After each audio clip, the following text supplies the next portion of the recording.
Primeiramente, a gente queria fazer a divulgação da nossa casa, que vamos retornar aos estudos. Já retornamos, né? E nós temos aí, então, o estudo dos Espíritos, todas as quintas-feiras, às 19 horas, até as 20h30. Então, quem quiser vir estudar conosco, pode vir, tá? Nós estamos ainda na introdução. Nós fizemos esse estudo online no ano passado, durante todo o período da pandemia, mas retornamos presencial e então estamos iniciando o livro, porque não seria legal, né, a gente começar lá no meio, a gente está iniciando. Então, quem quiser vir às quintas-feiras, 19 horas até as 20h30, tá? Nós também temos as inscrições para o ESG. Nós vamos ter 2 grupos de ESG. Nós vamos ter o grupo de terça-feira, que é às 19 horas, no mesmo horário da nossa reunião, só que essa linha lá de trás. E nós vamos ter o grupo de sábado, depois da reunião pública, às 10h30, me parece, vai começar. Então, quem quiser também fazer o estudo do ESG, também pode se inscrever, falar comigo, com a Rosa. Quem tiver aqui no apoio, pode estar pegando aí o telefone de vocês, o número, tá? E divulguem, porque a gente está presencial agora e a gente não está sabendo, né? Então, a gente está, assim, muito feliz porque nós estamos retornando presencial o nosso grupo, que é muito importante para todos nós estarmos juntos nesse momento, né? Então, a gente fica muito feliz por isso, estarmos estudando, é muito importante. Então, para a nossa página de hoje, nós teremos aqui do livro Evangelho e Vida, ditado Universo dos Espíritos, no Lar de Teresa, a lição número 3. Amor, fonte de paz. Perdoa-nos, Pai, eles não sabem o que fazem. Jesus, Lucas, capítulo 23, versículo 34. O verdadeiro amor não indaga. Quem é meu amigo? Quem é meu inimigo? O verdadeiro amor não questiona o porquê da calúnia e não foge do caluniador, porque o amor sabe descobrir o lado bom das criaturas. Para quem ama, o inimigo é simplesmente o irmão que desconhece os motivos reais das ações que o incomodam. Quem realmente ama, ao invés de acusar, estende a mão, aconchega e dialoga, tentando esclarecer as dúvidas que sempre obscurecem a mente e o coração. Lembremos o Mestre, que no alto da cruz, olhando compadecido para aqueles que o crucificavam, assim orava: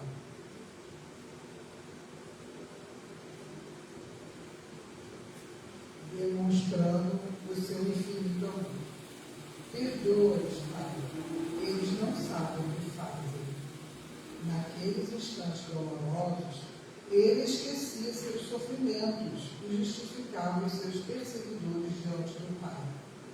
Quem ama, observa as acusações ouvidas e divulgadas como resultado do engano do acusador. E por que ama? Dirá então. Ele não ouviu bem, não observou os fatos com razoável atenção, e por isso interpretou-os segundo o seu entendimento, e não de acordo com a realidade. Mais tarde, tudo se esclarecerá. Quem ama, confia no tempo como seu espontâneo colaborador. Quem ama, vai ao encontro do perseguidor e lhe oferece a palavra de entendimento. Por que perseguição? Esclarecidos os acontecimentos, cada uma das partes tomará a posição correta, que é a da conciliação. Se não houver interesse em conciliar, e sim o desejo de prosseguir, requentando velhas mágoas por parte do perseguidor, haverá perfeita tranquilidade no coração do perseguido. Amar, pois, ao inimigo, perdoar aquele que os persegue e calunia, será promover a abertura dos caminhos do reequilíbrio. Não abrigues, portanto, rancores, queixas e mágoas, porquanto tais sentimentos servem de portais da serenidade interior e exterior. Amai a todos, sem indagações, sem julgamentos, sem exigências, porque será pelo amor aos semelhantes, quaisquer que sejam os níveis em que se situam, que alcançaremos, por fim, as fontes luminosas da paz, do Espírito e Clero. Então, nesta página, nós vamos agradecer ao nosso mestre a oportunidade de estarmos aqui mais uma noite, estudando em nossa casa, que nos acolhe após essa tempestade que vem refrescar os calores, né? Olhar a terra, regar as florestas, os campos, e possamos, Senhor, ser agradecidos a cada instante por nos permitir, Senhor, que conheçamos a Tua verdade, conheçamos essa doutrina de amor que nos ajuda, que nos auxilia, que nos dá o direcionamento para que possamos nos posicionar, Senhor, diante das dificuldades e dos desafios da vida. Agradecemos, Senhor, por esta oportunidade, pela nossa saúde, pelo nosso alimento, e pedimos, Senhor, por somos eternos pedintes das suas bênçãos de luz, por todos os nossos irmãos aqui presentes, por aqueles que aqui não puderam chegar nesta noite, pelos trabalhadores da nossa casa, em especial pela nossa irmã Luína, que nesta noite foi acolhida no seu lar, através de uma cirurgia de catarata, mas sabemos que está tudo bem, que ela está passando bem. Então, nós agradecemos pela saúde da nossa irmã, pela nossa irmã Olga também, que também estava doentinha, mas graças a Deus ela está bem melhor.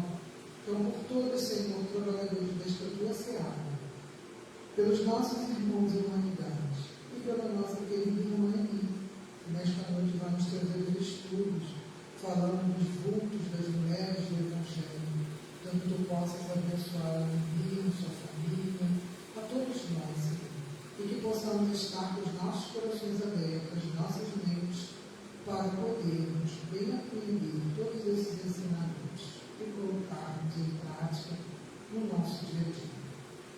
A tua paz e a tua luz seja conosco, hoje e agora e sempre. Que assim seja, graças a Deus.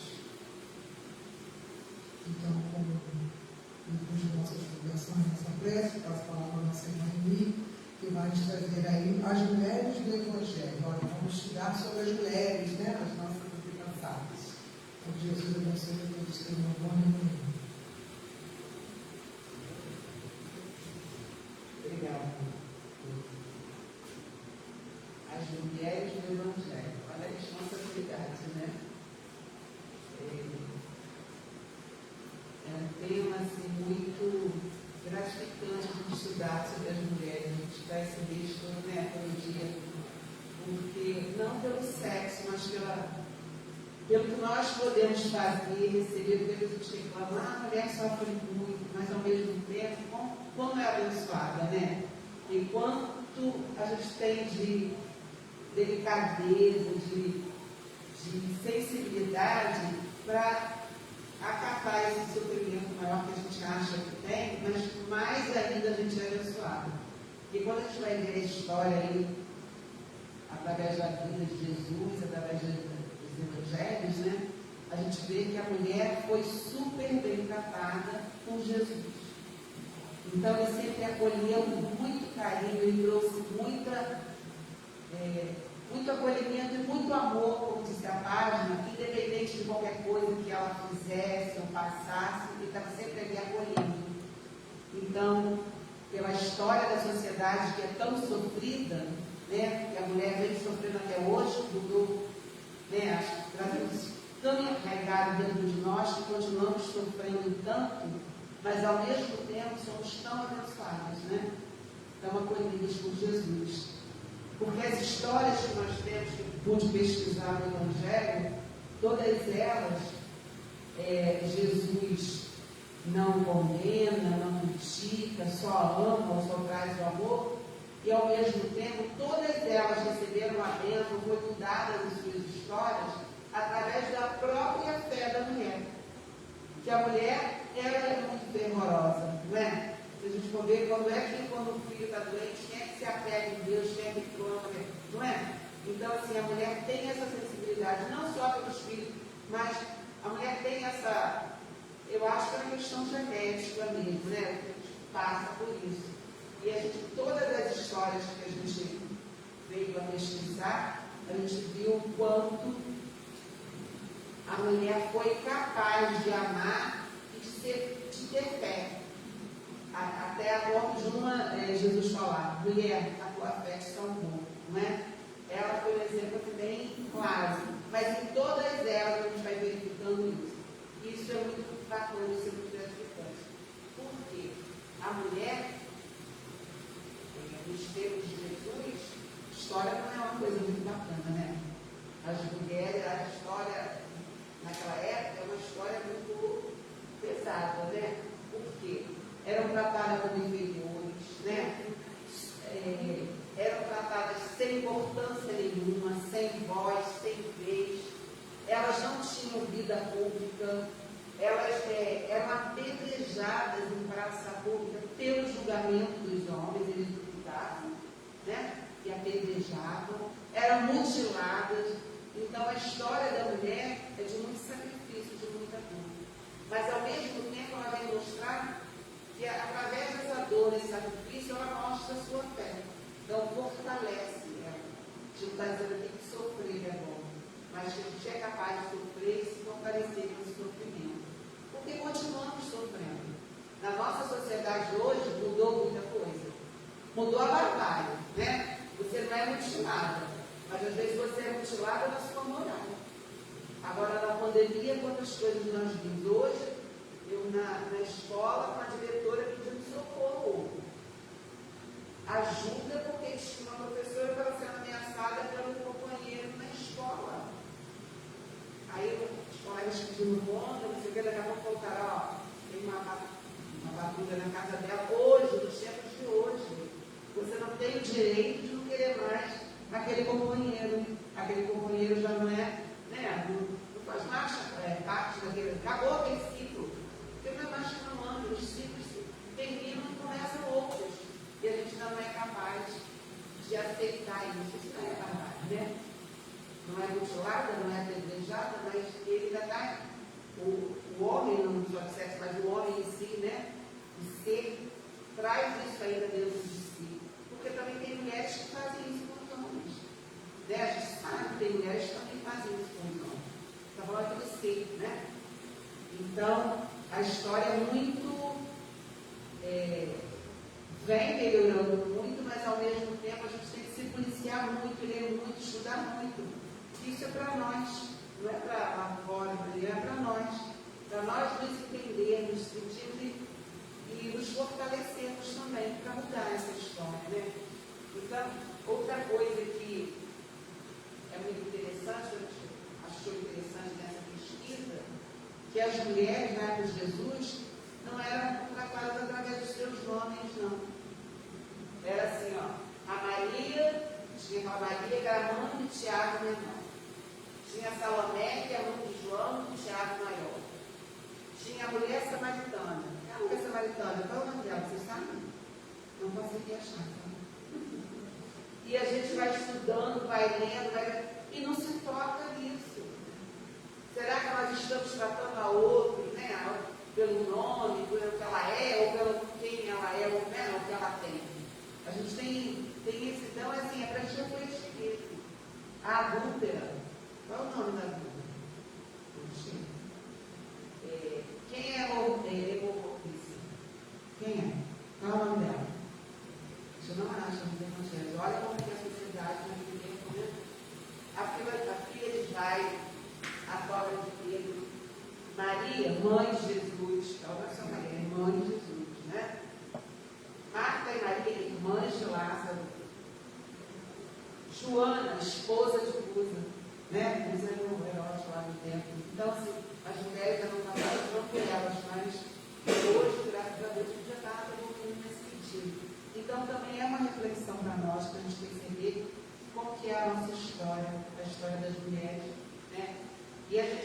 começar falando da história de Maria, mãe de Jesus, que é a nossa representatividade, né? Quando a gente fala em mulher, quem é que a gente associa, né? A mulher como exemplo, como coisa que a gente quer seguir, né? Depois, né? É Maria.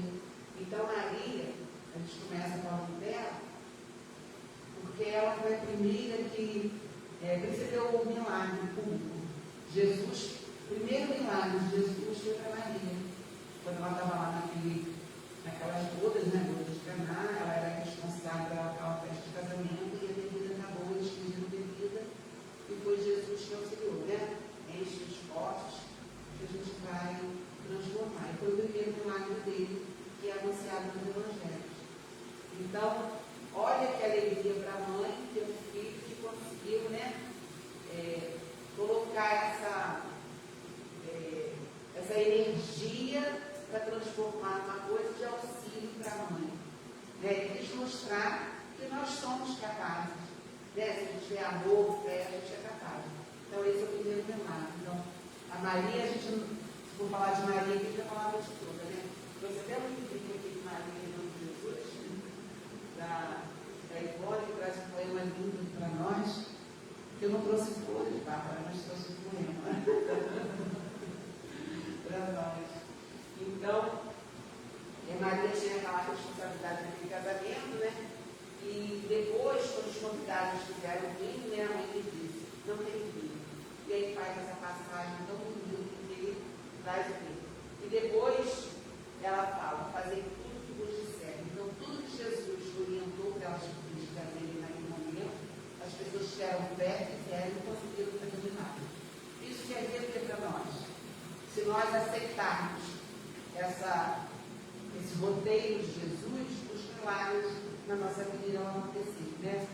Então, ela diz, fazer tudo que vos disser. Então, tudo que Jesus nos disser, que nos trouxer, é o roteiro para a nossa vida, né? De sucesso, né? Então, esse relato de Maria descreve a fé vencida e instruiu aqueles servos, os servos que estavam com ela. Então, é muito profundo a gente entender isso, porque muitas das vezes a gente não segue o que a gente deve seguir realmente. A nossa fé vacila. E aqui ele mostrou para ela que os servos lá na hora, mostrou para auxiliar ela na hora. É só seguir que você vai conseguir o milagre que vai acontecer. E a gente sabe que realmente quando nós seguimos, o milagre acontece, né? Acho que cada um de nós já deve ter tido alguma experiência que esses milagres acontecem na nossa vida, né? Então, não foram só essas mulheres aqui que eu falei, que eu fiquei pesquisando para saber o nome e não achei, que foram essas mulheres socorridas por Jesus, não?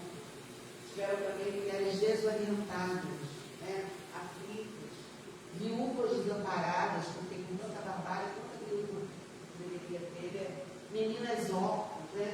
Que procuravam refúgio, consolo e orientação de Jesus. Os evangelhos afirmam que muitas mulheres seguiam Jesus em suas andanças pela Galileia e auxiliavam com seus recursos a comprar mantimentos para auxílio de necessitados. Então, Jesus ia com a obra da palavra e elas auxiliavam Jesus naqueles trabalhos de consolo, de caridade. Então, a mulher sempre foi muito importante nesse roteiro de Jesus. Ela sempre esteve ao lado dele. Ela esteve sempre nesse caminho, né, nessa rota, auxiliando ele também e sendo auxiliadas. Porque num período desse, que era tão difícil, imagina você ter mediunidade. E eu chamar de quê?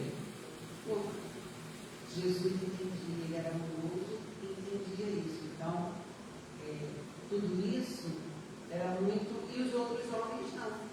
Pela riqueza, pela segurança. Gente, o meu pai,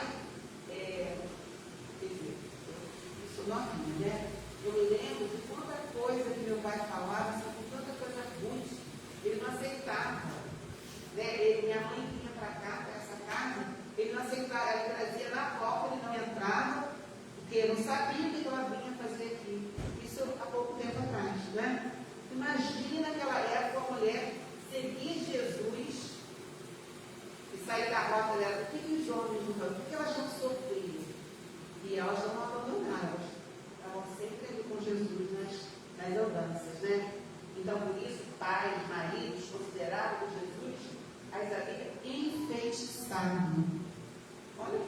interessante, né? Eu nunca tinha lido em nenhum momento essa vertente, esse olhar. E a gente para pensar, provavelmente era isso mesmo que eles pensavam, né? E muitas vezes as pessoas não falam, né? Ah, está enfeitiçada, está imaculada, né? Usam os termos assim. Então, e esses homens mostraram indignação e ódio contra Jesus. Outra coisa também que era outro desafio para Jesus, né? Muitas seguiam Jesus sem abandonar seus compromissos familiares. Joana de Cruz foi um. Ele mesmo falava, não é para abandonar. Muitas das vezes nós temos que mudar com a família, a gente dá força uma à outra, uma substitui a outra, por quê? A nossa família é a nossa responsabilidade. E Jesus também não quer isso, que a gente deixe a nossa família, não. A gente tem que dar um jeito de conseguir, né? Contornar as situações e coisas, mas a gente não tem que abandonar a nossa família, os nossos familiares, as nossas responsabilidades. E Jesus também não tinha isso. E essas mulheres sofriam em silêncio essa incompreensão dos maridos, né? As mulheres desejavam uma vida mais espiritualizada, que não é essa carne dos homens. E Jesus as encantava por isso, o feitiço era esse. Ele ter esse olhar espiritualizado, as mulheres terem essa sensibilidade e cantavam. Não tinha Jesus, por isso canta até hoje. E às vezes você está aborrecida, tem uma situação difícil, você abre uma página, né? Outro dia Jesus fez uma prece, parece que lavou a minha alma. Aí eu falei para ela, tirou tudo aquilo. Isso não é né? Não encanta, gente? Imagine Jesus. Se nós, né, aqui com tanta imperfeição, já nos encantamos um com o outro, imagine Jesus, gente. Esse é o ápice, né? Jesus do lado, não é? Não é? Nossa, Eu fico lendo isso, imaginando, meu Deus, você assistiu os nossos palestrantes aí, a gente vê, às vezes sai extasiado, modificado, alegre, não é? Imagine ouvir Jesus, as histórias que ele contava. Ah, enfeitiçava mesmo, né? Ele enfeitiçava mesmo. Os homens tinham razão. Ele enfeitiçava e continua nessa enfeitição, graças a Deus, né? Então, porque as mulheres têm essa tendência mais de espiritualidade, né? E ele entendia essa psicologia feminina. E ele também orientava. Quando ele dizia para não deixar a família, ele dizia que tinha que ter paciência, ter calma. Então, isso é uma orientação que muitas das vezes nós não temos, né? Ah, não de tudo, pode preparar, deixa ele se virar, deixa ele se virar. Não é nada disso. A gente tem que contornar todas as situações do melhor possível para todos, né? E tudo isso, gente, com amor e sabedoria. E Jesus, ele era um pedagogo, ele era tudo assim, de excelência. Então, ele sabia contornar isso de uma forma muito... que achei que estava tudo da melhor forma possível, né? E os homens daqueles tempos consideravam aquelas mulheres como perturbadas ou loucas. Como que a mulher vai lá, seguir um homem que não tem nada, que não tem dinheiro e fica contando historinhas? Não é assim. Muitas vezes poderosos, ricos, né? Donos de todo o poder, e as mulheres deixavam toda aquela situação para ajudar Jesus a auxiliar os mais necessitados. Então, os homens até entendiam como loucos, né? E Jesus oferecia caminho libertador pela prática constante do amor ao próximo e da confiança em Deus. Era isso também que ele precisava, né? Essa prática constante do amor ao próximo. Cada lição que a gente vê aqui, qual é a lição? Hoje a nossa página do amor. Esse amor ao próximo, é isso que Jesus vem trazer o tempo todo. Ele não trouxe nada demais, nada que a gente não pudesse fazer ou não possa fazer. Isso é muito interessante. Só que a gente não é um pouco rebelde, né? A gente não consegue estar ficando, graças a Deus, né? A gente vai falar também de Joana de Cusa. Gente, Joana de Cusa, ela é uma dessas mulheres, né? A mulher feroz, né? E ela, quando se encontrou com Jesus, ela curou uma doença que não está especificada, a gente não acha também qual é a doença.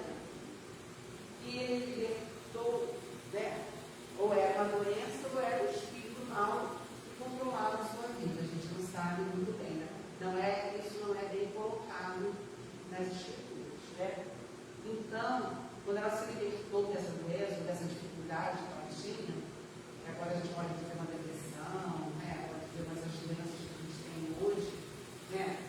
E várias doenças agora mentais que tem muita dificuldade de resolver, deveria ser assim, não sei, é pensa, né? Joana decidiu seguir Jesus, mas Jesus disse que no momento, sua tarefa era junto à sua família. Ela ficou com outra doença, ela vai largar tudo e seguir Jesus. E com um olhar carinhoso, ainda ele ouviu as últimas palavras. Ele conversou com ela, seguiu. No final do diálogo ele disse: vai, filho, ser fiel. Fiel que é o compromisso, né? Então Joana seguia ele e o ajudava à distância. Quando ele falou ser fiel, ela foi fiel, né? E ela continuava ajudando. Até que um dia ela ficou viúva, marido não. O que ela fez? Ficou liberta daquela responsabilidade e foi seguir Jesus. Ajudando outras mulheres, terminou seus filhos. Em grande miséria, morrendo na fogueira de ser cristã, juntamente com seu filho. E sabe da história dela nesse período é esse, né? Ela morreu lá na fogueira porque ela não abriu mão de dizer que ela seguiu Cristo. E o filho pede, ela jura. E ela não aceitou. Ela se manteve firme, preferiu morrer. Aí um dos soldados falou: morre, mulher, morre com esta fé. Não te ensinou outra coisa esta crença a não ser morrer? Quer dizer, abrir mão, né? Não ensinou? E com o corpo quase todo em chamas, Joana encontra forças para dizer: ensinou-me também a vos amar. Morro vos amando, vós estáis na terra. Olha a página aí, eu chego tocando a nossa página, né? Ela amou quem a matou com chamas. Porque ela entendeu, ela não ficou para ver o papel dele, era aquele, mas o dela também era de não abrir mão dessa fé dela. A Joana traz várias reencarnações com experiências maravilhosas. A gente conseguir, é muito lindo, né? Eu trouxe só essa porque tem muita coisa para a gente ver. E a mulher samaritana? E qual é a história dela? Né? Porque Jesus mostrou respeito a ela, apesar de ser samaria. Porque ele não se preocupava com nacionalidade, não se preocupava com nada disso. Formação religiosa, questão financeira, nada disso. Então, a samaritana também foi muito respeitada. Ela também foi muito amada por Jesus. Porque os samaritanos, eles eram considerados impuros, porque eles não eram, né? Eles eram de outra nacionalidade, não eram judeus. E todos evitavam ter contato social com eles. E essa mulher estava lá no poço, e Jesus esteve nessa forma, né? E Jesus não apenas deixou de lado essas tradições, que as pessoas nem pensavam. Essa Maria, samaritana, então a gente não conversa. Igual hoje, às vezes por algum motivo a gente não chega próximo daquela pessoa, não é? Nós ainda temos alguns preconceitos assim. Ele não se preocupou. Independente disso, ele deixou de lado, ele não tinha preconceito igual nós temos, né? Ele não fazia o conceito da pessoa anterior ao que aconteceu. Ele ia em frente, ele queria cuidar. Então, Jesus não apenas deixou de lado as tradições da época, como declarou para ela ser o Cristo para uma mulher do poço de Jacó. Ele falou para ela, ele em nenhum momento ele, ficava falando aos quatro velhos: eu sou o Cristo, eu sou não, mas para ela ele declarou. Porque o diálogo entre eles foi caminhando de uma forma tão bonita e tão respeitosa, que no final do diálogo dele ele falou que eu sou Cristo. Então, começou ele para descansar, depois de uma viagem no sol muito quente, e foi pegar água. Iniciou uma conversa com essa mulher no poço, pedindo água para beber. Ao longo da conversa, ele percebeu a sua dignidade, ela percebeu a sua dignidade. E dirigiu-se a Jesus, primeiro na conversa, chamando de judeu.